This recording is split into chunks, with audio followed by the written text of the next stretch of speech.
safely and efficiently so we can achieve the best results possible. I feel like that a lot of CrossFit tools are gymnastic staples, like floor, rings, bar, things like that. Obviously, we're going to spend a lot of focus today on the floor. So by developing a lot of these skills, we're going to develop that kinesio awareness, strength and stabilization and strength. You know, like holding our body weight, that's directly correlated to things like overhead squat, things like that. Also, just to help develop comfort in areas of CrossFit we might not have our comfort zone too strongly resting in right now. This is increasing power and strength. And so the first thing that I like to think about is the theoretical hierarchy development of an athlete. Who else is familiar with that? Yes, I think pinned on our wall over here. Can you just take a little look over here?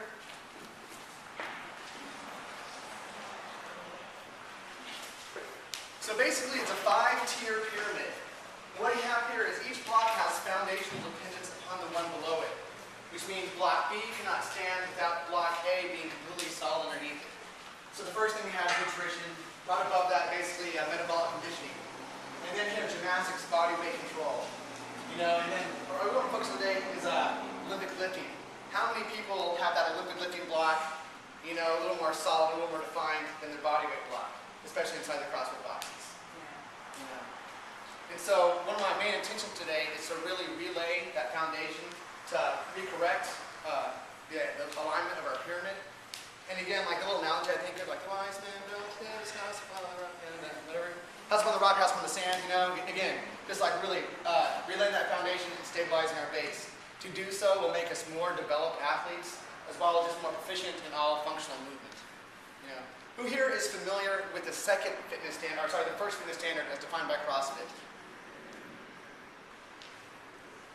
First fitness standard as defined by CrossFit. In the CrossFit What is Fitness journal article, it's October 2002 issue. It's kind of a little thing we hand out all the time.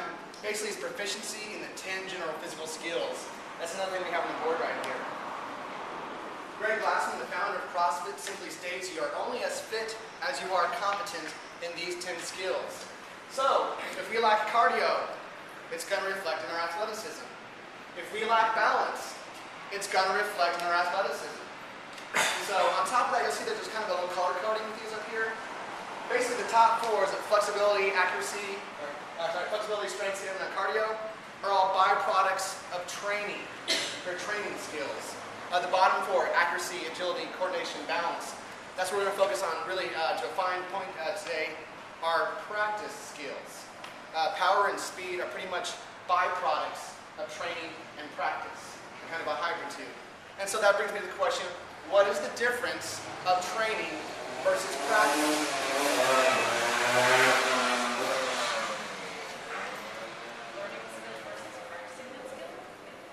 So to me, when I think of practice, I think about form, technique. Like to me, practice is focusing on skill acquisition, you know, to improve efficiency of movement. To me, training is application of my practice. You know, speed and intensity, those are the words that come into play with my training. Does that make sense? Yes. Cool. So with that being said, we're going to do a lot of practice today. We're really going to focus in on those bottom four physical skills.